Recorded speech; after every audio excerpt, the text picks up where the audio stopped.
What's up, everyone? Welcome to the sports edition of What's Up Detroit / What's Up Ann Arbor. I'm Corey, and we're here with Rob. We got a special guest in the building. Yes, sir. Yes, sir. One and only Mike Martin, U of M zone. You know, one of the best that ever did it at the linebacker position, man. Yeah. You know, you were 2008 Gatorade, State Player of the Year and Big Ten Player of the Year, man. It was just it's awesome. Welcome, man. Thank you for coming on the show. We really, really appreciate it. So. This is love, man. This is family, man. You know, got tapped in with mutual ties and mutual family, and you know the way I roll is if somebody from the network taps me in, I get to cut through all the minutia and get right to the real. It's like, okay, these are my people, just awesome. So it's great to be here. It's great to be here. Yeah. Well, yeah, man. Like he said, you're a legend for sure. 2008 Gatorade Player of the Year in the state of Michigan. 2-time Big Ten Conference player.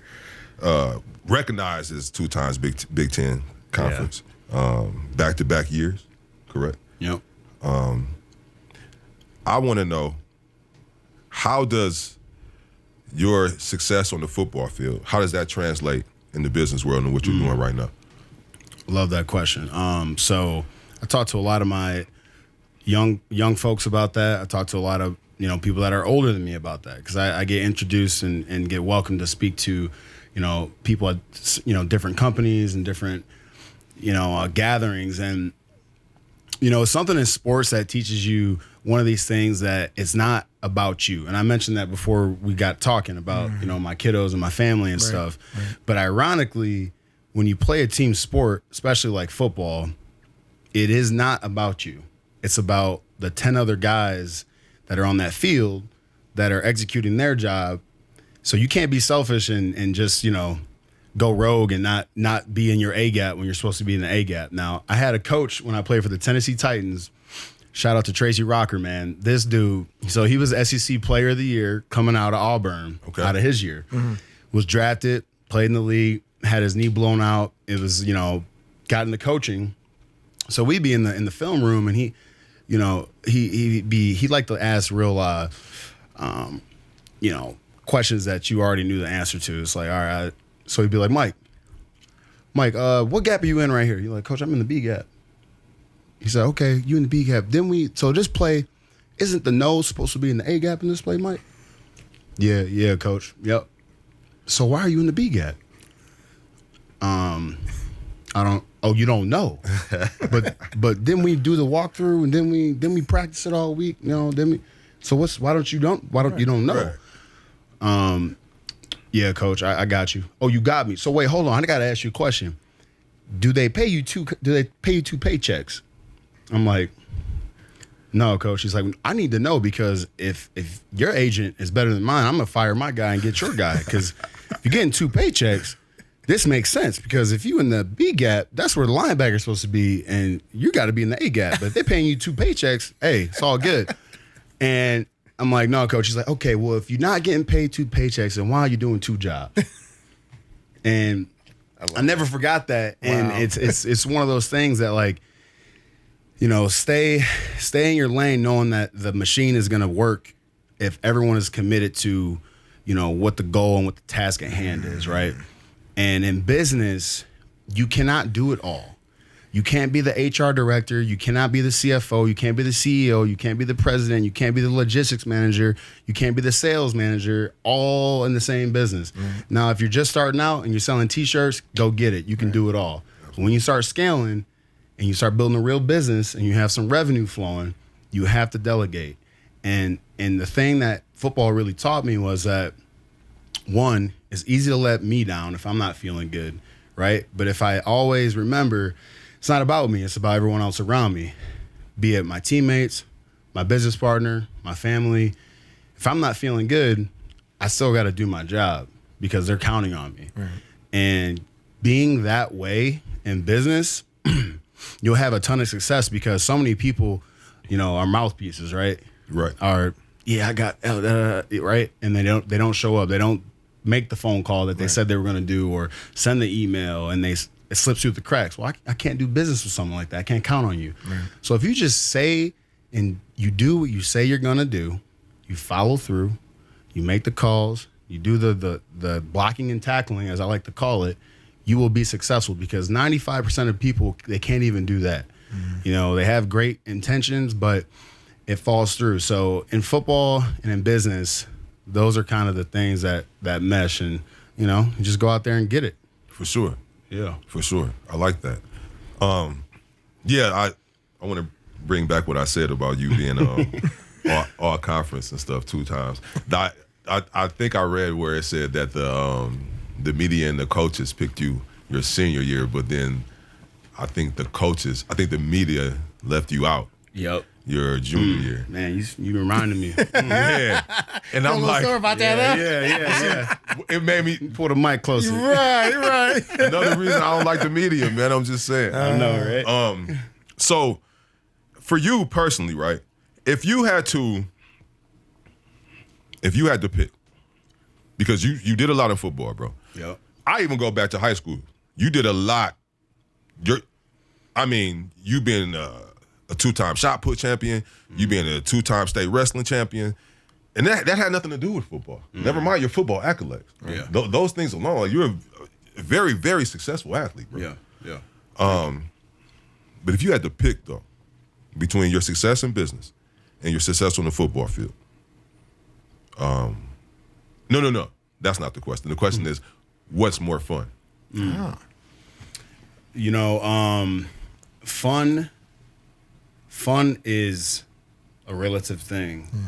You know, like, fun to me 10 years ago would be, you know, getting at the club, out with my boys, you know, doing what we do. That's not fun to me now. That's a waste of time. I've done that, been there, done that, right? Now, fun to me is building something, putting teams together, seeing people be successful because of the positions that I'm able to put them in to be successful. You know, creating ecosystems for people to thrive, and giving knowledge to people for them to thrive. Like, that's fun. I sit back, I'm like, woo! I get hype about it. It's like just like I did when I was on the field. Right. You know, and that transition of that and being able to recreate the fun is like critical, because or else you'll be stuck in the same place and not really know how to get out of that spot. So, you know, and without the fun of football and sport, you know, and also I'm throwing a couple of curveballs at you. So my mom got me into showing dogs when I was 14. I was the AKC national champion of showing Rottweilers in the AKC when I was 14 years I read old. that. I read that about you. Wow. Really? Hey, man. Shout out to I'm Mom, telling you. man. That's what's But up. look, she never let me quit anything, man. Anything. And that's like, yeah. you know, I'm around the Michigan guys a lot, the Michigan football guys, and just young men in general, and even just people. And it's like, life is not easy, man. Right. Like, anything we start new, you know, trying to build and create, we're going to get slapped in the face, punched, hit. You know, like Mike Tyson said, everyone's got a plan until they get socked, right? So they get punched in the face, and it's like life punches you. And if you can just like realize that and expect it, and welcome adversity, welcome pain, you know, welcome like getting beat up. So when you see it, it's like, oh yeah, I was expecting this. Right. And like, what are we gonna do now? What's the solution? Like, that's what football taught me. And so like, you gotta love. It's kind of crazy. It kind of sounds kind of sociopathic, but you gotta love pain, baby, because life ain't easy. And like that's the best part, is the journey, is figuring it out. You know, It's true. Figuring it out. Yeah. So then, was that always your plan after football? Was that your plan, or that came into play later on? Yeah, man. You know, my plan, I knew in my head, this is what I always told myself. So I'm a big goal writer. And I have this book, and I take it when I go talk to, you know, Detroit Catholic Central, where I went to high school. Shout out to the Shamrocks and Justin Sasante, the new head coach at CC. That's what's up. That's what's up. Detroit Catholic Central in the house. Heck yeah. And, you know, I took the book actually to March Madness, and I showed the kids this book. And it's, you know, I wrote in it when I was in 5th grade. It's dated, timed. Like, that's how I write all my notes, right? Oh, wow. That's awesome. You know, it's like I want to get scholarships from Texas, right? USC because I was, Vince Young fan. Me too. Reggie Bush, right? All like, day. Psh, Yeah. dude, he's one of the best to do it in college football, man. You couldn't tackle that guy. If you don't know, you don't know. Man. That Rose Bowl was something else. Man. Right? I remember that Rose Bowl. Remember that picture of Vince Young with the confetti? That was I'll never crazy. forget that when he walked in with the man. Yeah, that was Who wild. wouldn't want to go, right? Right. And I had all these teams lined up on my, top 5 teams I wanted to get. And Michigan was on there. Mm-hmm. And I wrote that in 5th grade, bro. Oh, wow. 5th grade. You were a prophet. The teams. Also, I wanted to go to Boy Scouts. I wanted to be an Eagle Scout. I wanted to be the captain of my team when I was in college. I wanted to go to the NFL, and I wrote on there I wanted to make $1 million. Because $1 million was like a quadrillion. Yeah, $1 million, like right. 5th grade, bro. $1 million is the biggest number you can think of. Like, So you cross every one of those things off your list. bro. But that's how like visualization and commitment to a goal works. Like because Absolutely. nobody believes that's gonna happen except you. Absolutely. Everyone else around you. Like it's like my favorite thing. And people have heard this time and time again, but. I'm a huge, obviously, I'm a huge hip hop fan in general. Sure. But like Jay-Z, man, he told my uncle I was gonna make 1 million records. He said I wasn't gonna make them. I made 1 million records about 1 million times. Like, Yeah. And it's like one of those things. Like I had my whole family being like, "Don't even go to CC. Go to Divine Child or UAD because you'll be able to play more. Right. It's CC's too hard. They won 3 state championships in a row. Your cousins, they weren't even able to play, and they're big guys." Well, I don't give a damn what they were able to do. I know what I'm going to be able to do. Right. And like everything that I put my mind to, I'm going to go get it. And I'm willing to live with the failure of going after it and not getting it. Because I'd rather do that than live with, I'll listen to Aunt Jill because she said that it was a safer play. Yeah. You know what I mean? No, that's huge because that's the thing. Like people are scared to fail. Right. Yeah. You know what I mean? I don't think it's really anyone that doesn't want to succeed in life. Right. I just think there's a bunch of people who are scared to fail. Yeah. You know what I mean? And who don't actually plan to. For sure. Which obviously that doesn't apply to you. Well, I'll lean into that, what you just said. The ironic thing about failure is that failure is the main ingredient to success. It's true. You cannot succeed without feeling the pain, without having to adjust, having to learn. And I always tell myself, like, I never lose. I either win or I learn. That's the way that I always think about it. I either win lesson or I Lesson in learn. the lesson, yeah. You know what I mean? Because if you just take a loss, a L is a L, then you get nothing from it. You just took it and you get sour and it's like, no, you have to take something from that. Absolutely. And I agree. yeah. Well, you said something about hip hop. Hey, go. Let's talk get it. about that for a second. Let's get it. With it being the 50th anniversary. 50th anniversary, you know. man. Yep. Give me your top 5 MCs, bro. Man. So in my heart, just like, cause it was on every single playlist, Ye, man. Ye, like, obviously be from Detroit, look, so, boss up and get this money. Boss up and get this money. Hey, so, Man. it's like, I have like deep Detroit ties. I have to say, Slum Village, man. I love Slum Village. Like, Shout out to Elzai. Maybe I'm selfish. man, man, I mean, obviously, the GOAT, M, I mean, he's on every single playlist, man. Like, Man. all of that. And Mobb Deep, baby. Oh Mobb yeah. Deep. You talk that's personal for me. so. Mobb Deep.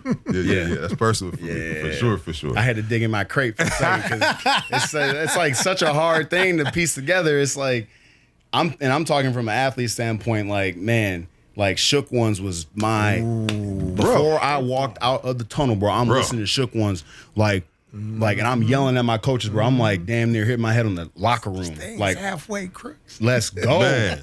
Come on, go. man. That's rest in peace, Prodigy, man. Yes. Yes, for sir. sure. Absolutely, man. That's a good segue to my next question. Music. I read that. Now this was interesting. This is what really, really got me about you. It's another thing that got me about you too. I'm gonna touch on that. Yeah. But I read that, and this is true, that you would play the first half of in like your freshman football season? Like you would play the first half of the game and then you would go play the saxophone at halftime with the marching band? This is facts. Wow. Wow. You can't quit, man. No matter how inconvenient, like, because it's, bro, like saxophone. I joined the band because I'm like, I'm getting a trip to Hawaii.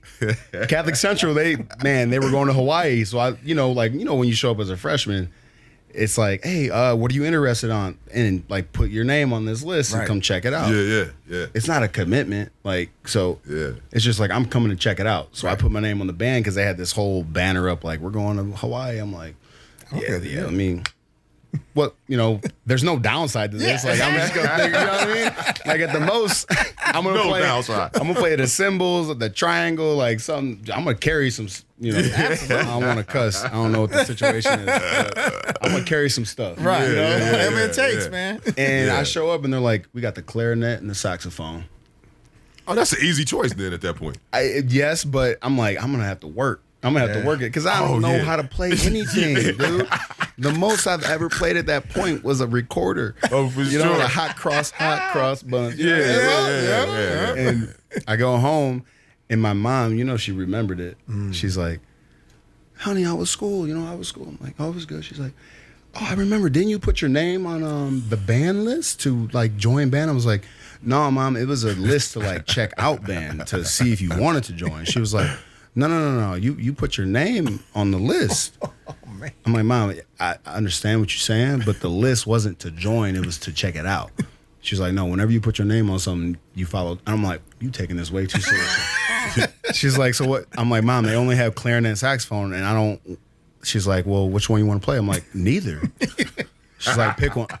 So I picked saxophone, and she's like, all right, I'm going to sign you up for lessons, and like ended up being in jazz band, marching band was, went the whole thing. And actually my friend who was the chair, he was the chair behind me, is now the director of Catholic Central Band. Wow.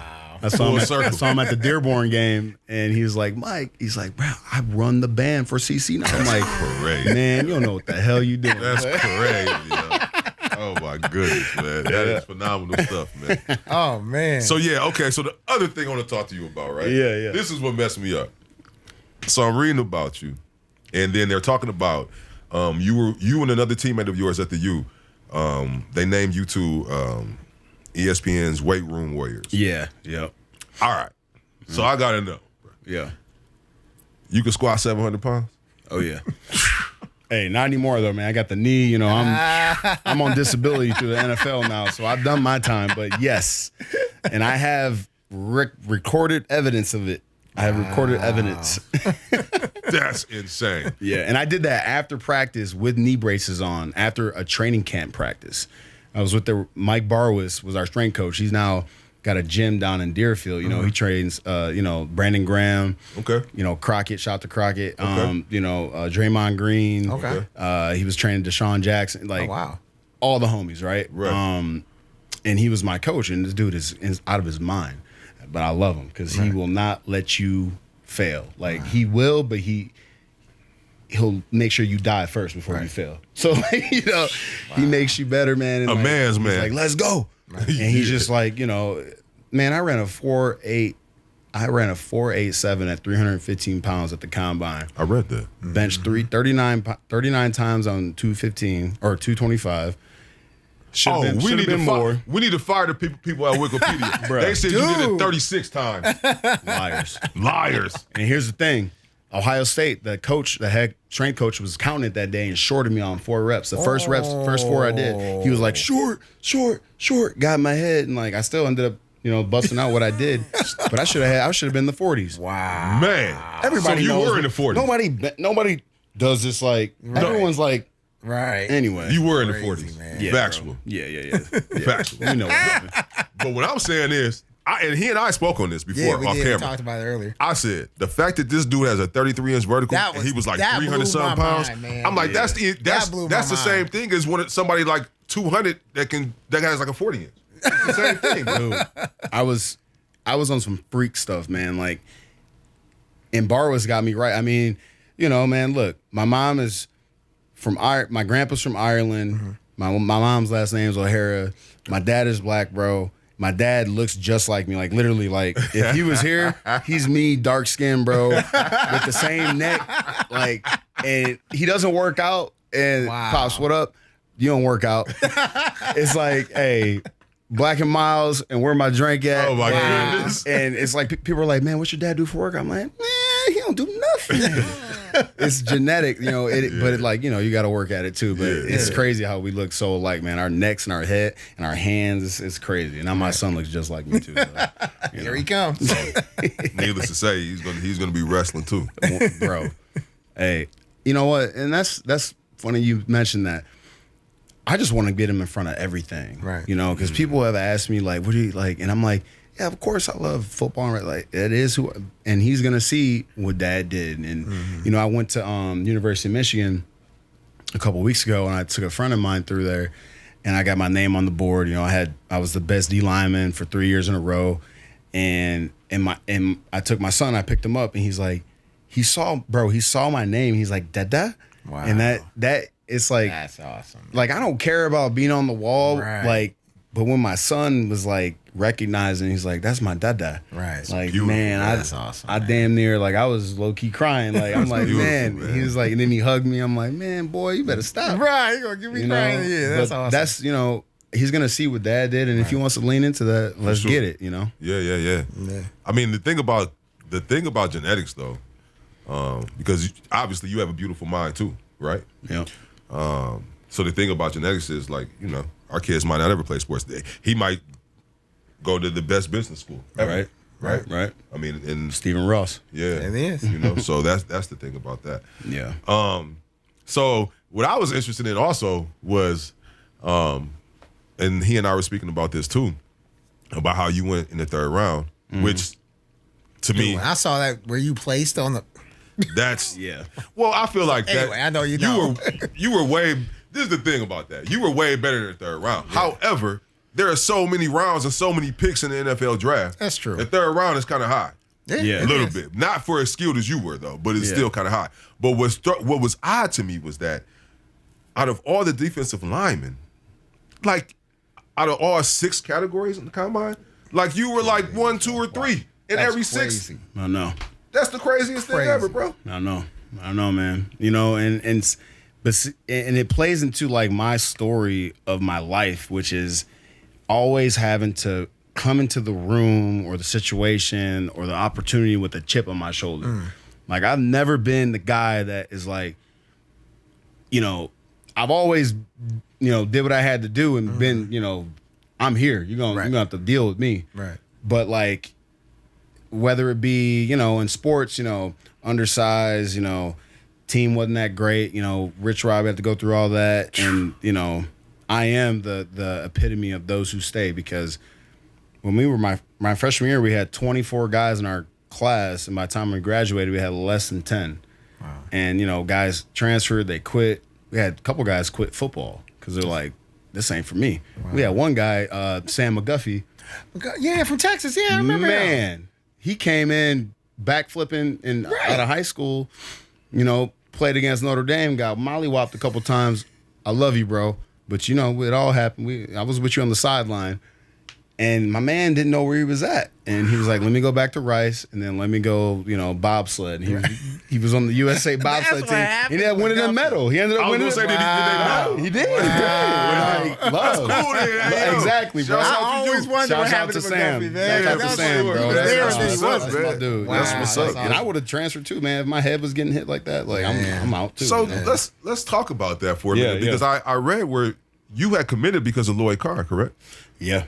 Yep. Lloyd Carr and Ron English. So after that, like, what made you still sign? Man, that's crazy you asked me that, because I was just talking to somebody the other day about that. So Lloyd, when he knew he was going to be out, he had no reason to make sure that I went, you know, besides just being, you know, a great guy and like loving Michigan, right? And he said to me, he's like, Mike, after the Orange Bowl, you know, after, you know, Mario Manningham balled out and Avant, bro. Remember that game? Yeah. That was dope. And Lloyd left out on a high note against Florida. That was awesome. Proud moment, man. It was. Man, that game was something. he's like, Mike, I don't know what Rich Rod's, what his scheme is or like how he develops men, what his plans are going to be. But what I do know is what this school stands for, what it's always stood for 100 plus years, the men that have come before you, who I respect to the utmost. And I don't believe that will ever change. I can't make you any promises, but it's been consistent for 100 years. And, you have to decide if you want to be a part of that, because games, and this is him talking to me, man, like I'm 17 years old, right? And I just want to like go win games, be on TV, get a scholarship, right? Ball, like, do my thing, right? And he pulled me back. He's like, we all want to win games, we all want to win championships, but you have to remember what life is actually about. It's about becoming the best man that you can be. And this school, I believe, will help you become that person. And if you win some games along the way, cherry on top. Right. And it was like, dang, man, like it made me like some reverse psychology stuff, like, right. But he had no reason, like he was done, right? Mm-hmm. And he was like, so Rich came in and I did my due diligence, and Coach Jackson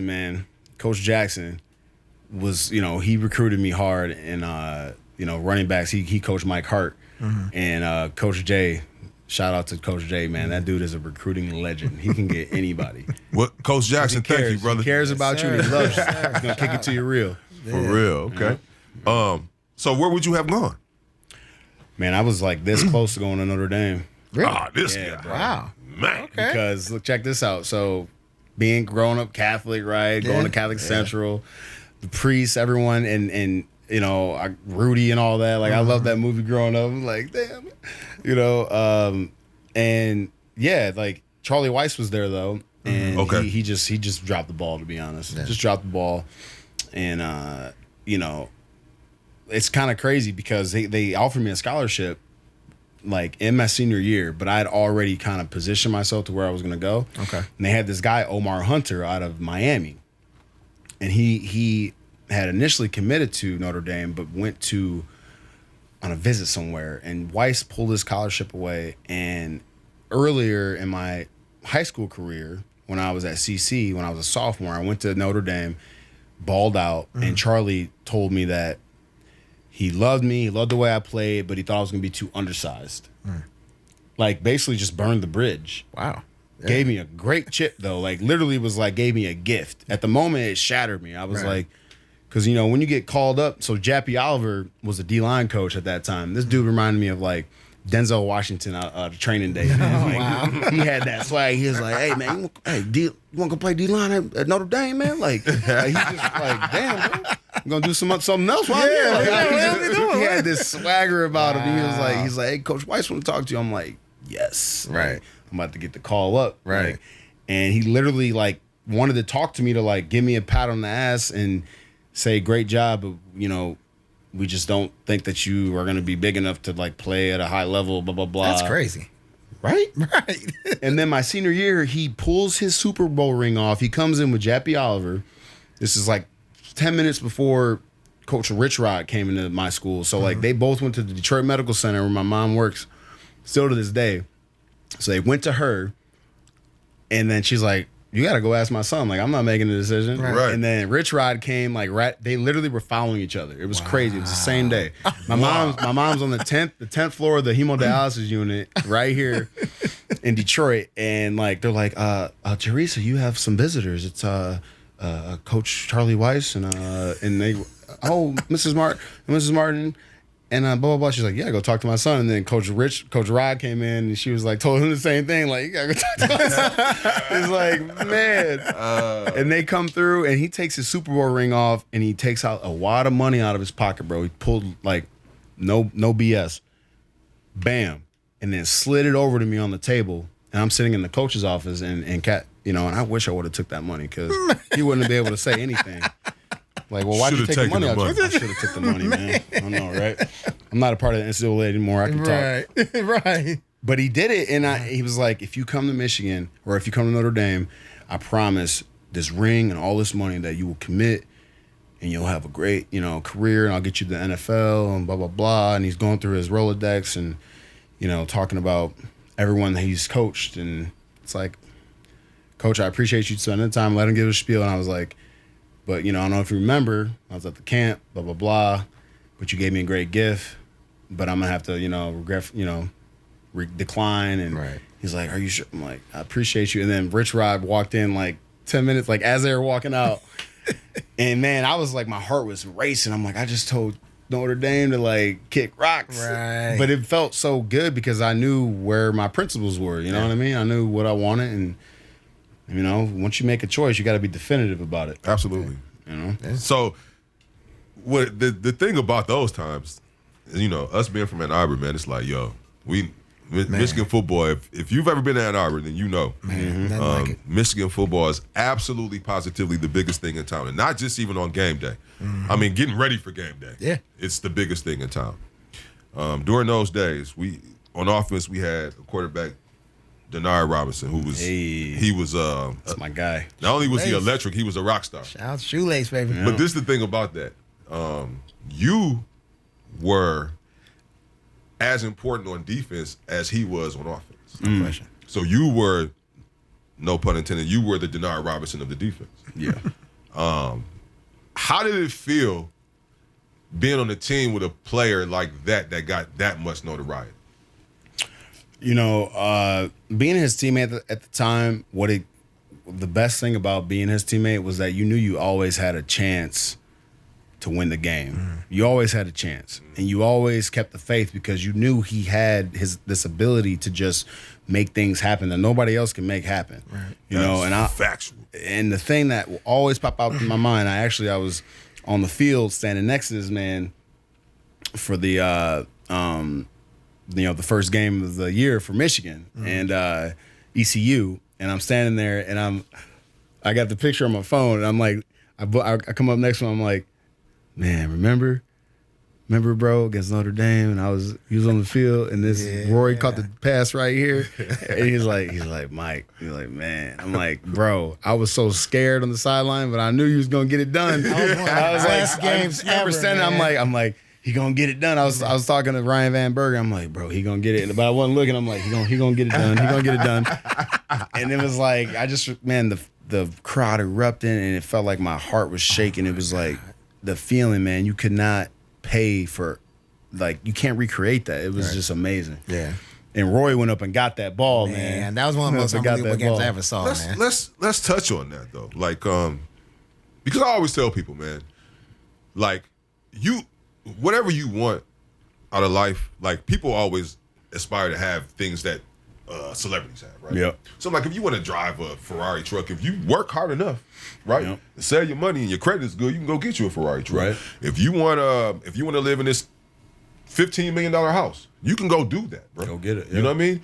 The one thing that you will never be able to do, I don't care how successful you are, you will never be able to simulate 100,000 people screaming your name, bro. Wow. That's not even That's facts. That's not even a thing, right? So speak to that, man. How that adrenaline, when you're coming out of that tunnel, bro, and you're in the big house and all those people there, man. Yeah. What was that like, man? And what was it like your very first game, and what was it like your very last game? Yeah. So my very first game, I remember it was against Miami of Ohio, and I was actually talking to Mason Graham, who's a D lineman now at Michigan, and he's a wrestler as well. Oh, okay. Beast wrestler. Dude was won a state championship when he was in high school, and now, you know, he was a freshman All-American last year. He's a sophomore this year, and he balled out this past game against ECU. For sure. His birthday was on the 2nd. My birthday is on the 1st. Oh, wow. So when I played against Miami of Ohio, that was my 17th birthday, playing against Miami of Ohio. And so I was kind of talking to him about that. I'm like, hey, man, when I played on my birthday, when I was in school, I flipped my man on his head, and his cleat fell off. And I'll never forget it because, like, I sacked him, and then he had to get up and, like, find his cleat. And I just knew I'm like, man, I need to get a sack for my birthday. It was like that feeling, like I couldn't even, like, articulate what, like, getting that sack and having the crowd and then hearing the Mike Martin with the sack. It was like, yo, what? Wow. And it was like, yeah, I need some more of this. And that was like my first game as a freshman. Wow. And the rest is history, right? Right. And then, you know, as we go on and I mature at Michigan, you know, you fall into like a comfort of like tapping into the crowd when you need them as a tool and like being able to at a flick of your finger to like get them to like, yo, we need you. Right. And like there's this picture of me, Brandon Graham, and Ryan Van Bergen where we're all standing next to each other and you can see just like blurred maize and blue in the back, you know, the stadium. Yep. And then it's us and we're all like this. And man, like that, it's just crazy. Right. It's crazy because like they'll do whatever they can to help you win. And it's like to be able to like, you know, I need you. And it's like, right. And then it's like, then you get in your sense, it's like, yeah, boy, you about to feel this. Like, just, you know. And Brandon Graham is one of the best crap talkers I've ever heard. Man, like, this dude will not stop, man. Even when he's tired, he's like, yeah. I'm telling you, man, I can't even get into it. Shouts out to B. Graham. I like the trash talker. Graham. Yeah. They're my favorites. Man. Let's talk about, so the crowds coming from the big house, right? Yeah. And then going to Tennessee, right? For your pro debut. Your pro everything, right? Like, what's that crowd like? The difference in a college crowd versus a pro crowd?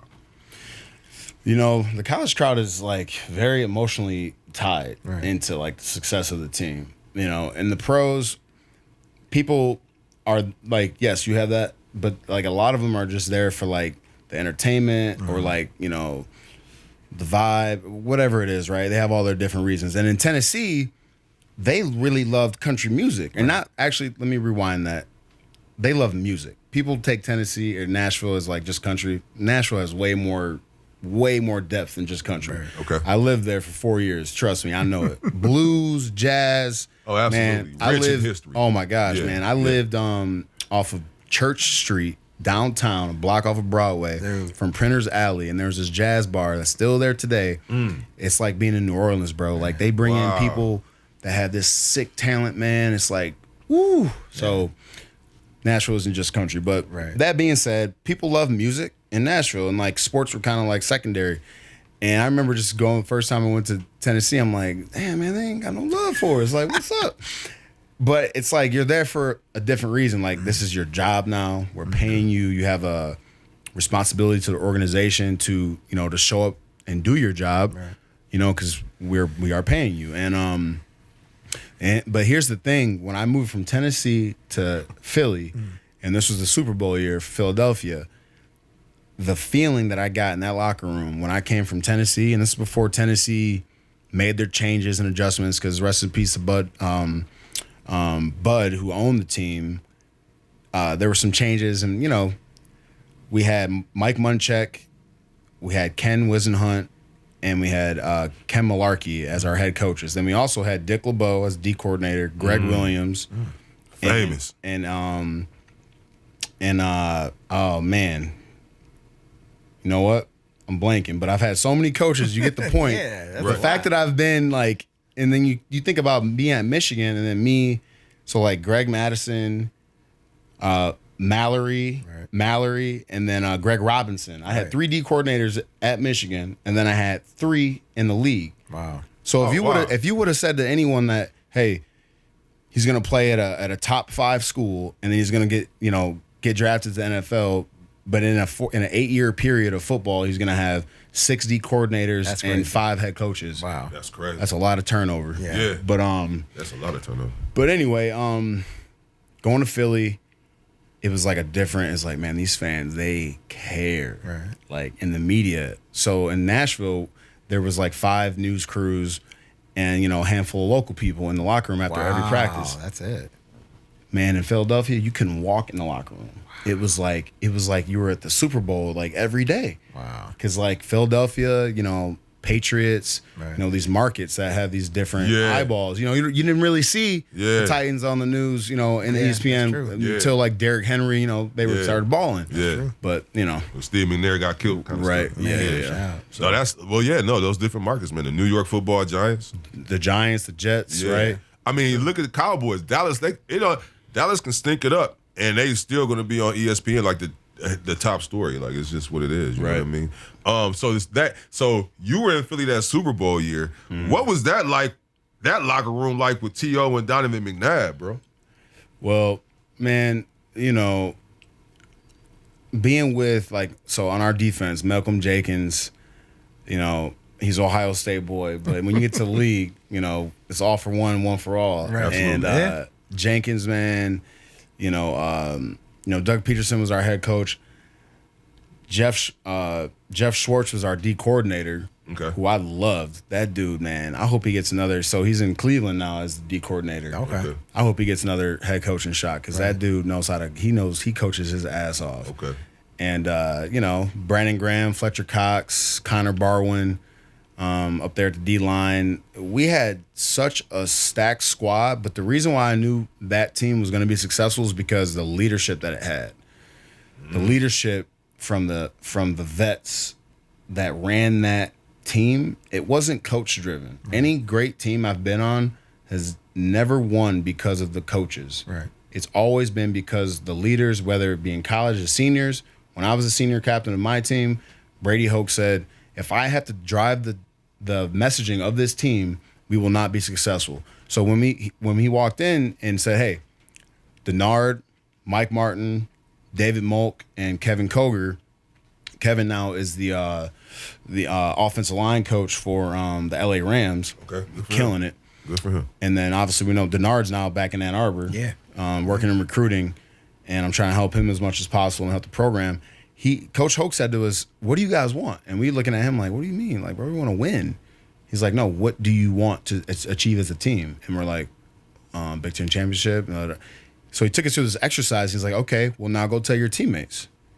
And we just were like, bro, this is obvious, like in our mind. But his whole point was that he had to make sure we voiced it to our teammates. Right. It wasn't, all right, guys, here's what we want to do as a team. He's like, if I have to give it up, if I have to tee it up, we won't get there. Right.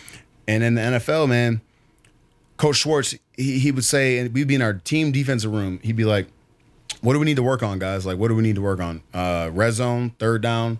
We need to do pass rush more. And it would be an open conversation about what do we need. And we have vets who were like, Coach, we saw some weakness here, boom, boom, boom. And it's like those are the teams that win because there is a working relationship to coach and player. And in business, that's the exact same thing that has to happen to have a successful business.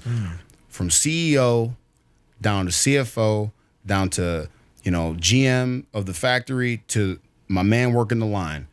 There has to be a level of respect and communication to where the guy that works on the line doesn't feel like the guy that's up here is like in another stratosphere. It's like if I need to go and voice myself, and then I can do it. And there's not going to be. Those are the companies and the teams that win. Right. And the Rooney family, man, like the Rooney family, right?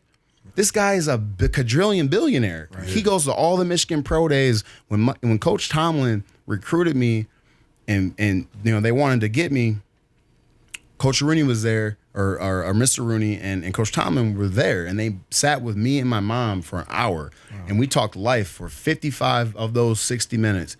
And then the last 5 minutes, him and Coach Tomlin are like, we're going to try to grab you in the second round if you're available, boom, boom, boom. And, hey, mama, let him look out for you, because he was raised by a single mother, and his mom, he told the story that his mom didn't make it easy for him to let him, look out for her because she's a strong mother. And he talked to us about that. And every year I see him at the pro day at Michigan, and what does he say? How's Teresa doing? Man. And I see him once a year. Wow. How many people does this man meet? Wow. Hey, how's Teresa doing? That's awesome. That's the first thing he says. So anyway. No, every time I hear Rooney, it's like I think of there's an actress. I forget what show she was on, but she's her grandparents were DeMaras and the Roonies on both sides. Right. I'm like, what's the likelihood of that? You know what I'm saying? That's crazy. You literally come from football royalty. Yeah. Whoa. Jesus. For real, man. Yeah. No, man, it's awesome, man. It's awesome. So let me let's compare your Philadelphia let's compare your Philadelphia stint with your Tennessee stint. Takeaways from both of them. Yeah, you know, my Tennessee stint, it was really trying to figure out how to be a pro. Right. What the business was all about. What was it? What did it mean? What did it mean to be a pro? Because in college, you know, it's a totally different thing. It's, you know, you play 12 games. It goes by like that, right? And in the pros, it's a marathon. You got 16 games. You got training camp. You got OTAs. You know, it's not a sprint. It's a marathon. And learning how to like take care of your body and understand the business, and also understand how to handle your financial situation, because you know, most guys go from having, you know, not 2 pennies to rub together because you're a teenager, right, to having a lot and having to figure out not only how do I deal with it from a money management standpoint, but how do I really recreate my relationship with money. Right. And that's what I talk about with people. And that's like the deep point. Like I could give you all the X's and O's to build wealth, right? And it's not complicated. It's save more than you spend less, right? Like control your spending and invest early and often, automatically. Right. Pay yourself first. What's the first bill? It's me. It's my investment accounts. It's my 401k. It's my IRA, my Roth, my brokerage, you know, my real estate, right? Like building assets and putting money into assets that generate more money and not putting money into liabilities. And I could give you that, right? But you're not going to do those things if your relationship with the dollar bill isn't going to allow you to do that. If your relationship with it is like this thing gets me, you know, the this, the that, the boom, the girl, like whatever, right? Then it's just... Yeah. It kind of like preaching to the choir. Right. So that's what you have to learn as a young man in the NFL, as to like, what do I want this tool? Because a dollar is a tool. Right. What do I want this tool to do for me? Do I want it to get me, you know, a table at Live every weekend and blow some, like my rookie year? Let me tell this story, because I just got to get this off my chest. I blew so much money my rookie year. Not proud of it, but this is part of the story. Yeah. I remember this weekend I was in Live. I was at Live, did the whole thing, man. I spent $30,000 in 2 days. At Live? So no, one day was at Live, then I got a boat, and then. But you in Miami? That's I know. Easy to do. I know. But look, this is me. So I'm 21 years old, right? And my mom. You know, I'm thinking to myself, I'm like, man, I spent almost a third of my mom's salary of the whole year. Well, yeah. That's how I kind of put it into my mind. Yeah. And it's like, I'll never do that again because I had nothing to show for it. I spent all this money and had nothing to show for it, but a bunch of good stories and a fun time, which, great whatever, time. right? But, yeah. But like, you know, the difference is that I did it, I tasted it, and you can still do that, but you can be savvy with it. Yeah. You can get a boat for free. Have somebody sponsor it.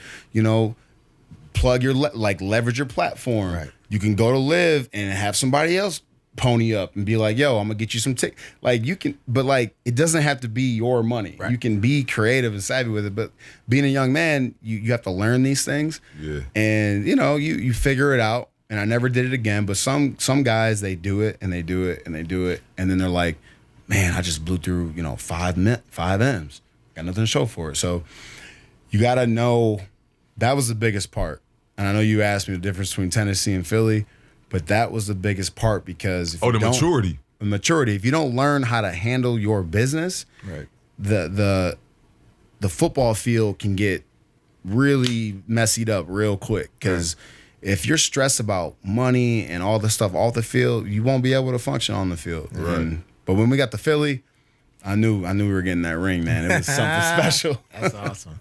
If you've never been to Club Live, you need to go. You gotta go. I recommend you go before you get married, though. That's Straight for sure. My man Mike, man, it's good having you, man. Absolutely. It's good talking to you, coming man. on. Yeah, Michigan legend, man. Yes, sir. Blue. Yes, sir.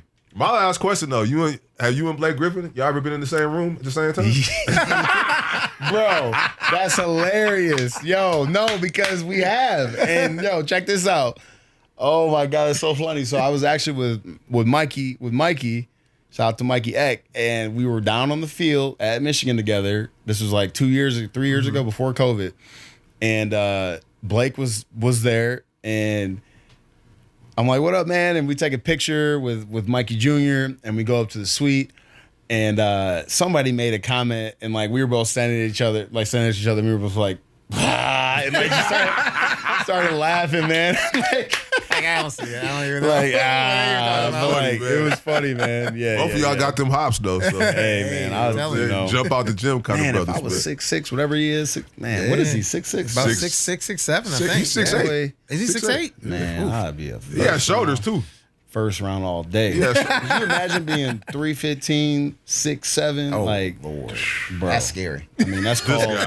This Big guy. baby right there. You can imagine. For real, Sure. man. Yeah. No, man. But before we go, man, again, thank you for being here, man. You Absolutely, came and 100%. dropped some jewels, Oh, man. man. Yeah, man. You We really appreciate did, man. this. That's what it's about. Much success Trying to to you, get back man. to the community. For sure, man. Much continued success, man. And man, I just look forward to keeping up. I'm gonna keep up with you, see what you're doing next, man. Yeah, yeah. You know, and the thing that I'm really excited about is continuing to pour into the community from an education standpoint, because I learn a lot, you know, in the position I'm in. So being a financial advisor, we're in this space where we get to learn about information that the community doesn't usually get. Right. And not only that, but I can decipher it and boil it down to something that's understandable. Put it in layman's terms. And that you can understand and put it into action Right. for people. And that's the thing that I love to do, is take something that's super complex, right, and make it simple, because this doesn't have to be complex.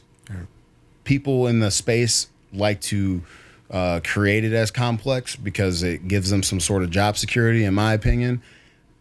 Doesn't have to be. I'm here to make sure that everyone in my space can lean in, can grow wealth, and you know, I give a shout out to the Earn Your Leisure guys. So I'm tapped in with Troy and Rashad. Okay. They're doing some great things in the financial literacy space. Absolutely, they are. And they've come to my house and wow. spent some time. I took them to the Michigan game a couple years ago. Oh wow. And you know, they just had Invest Fest in Atlanta. Yep. And had, you know, Steve Harvey and Diddy and everybody. Yep. You know, a lot of support there. And you know, I'm gonna get them back to Ann Arbor here for a game. We got Ohio State at the house. So Yes, sir. I told them, like, yo, fellas, they had an event here in Detroit. At that event space. I can't remember where at, but it was like a month ago. And you know, so anyway, you got to lean into the community. So if anybody, you know, reach out to me. I'm at Go Mike Martin on Instagram. Really easy to find. Hit me up, DM me. I'm here to help. For sure, man. Awesome. So right about the information, man. Wait, real quick. Did you beat Ohio State? My senior year, That's I what I did. thought. Yeah. I left on a high note, man. Baby. That's what I thought. You had to. You know, I had to. That's how I had to stay, man. had to, man. I couldn't leave out of Ann Arbor without one of those. Yes, I'm like, sir. Man, Yes, man, sir. man. Yeah. We're going to wrap it on up. We're going to wrap it on up. And again, thanks, Mike Martin. Detroit, Mike Martin, Hey. Corey, Rob, we out.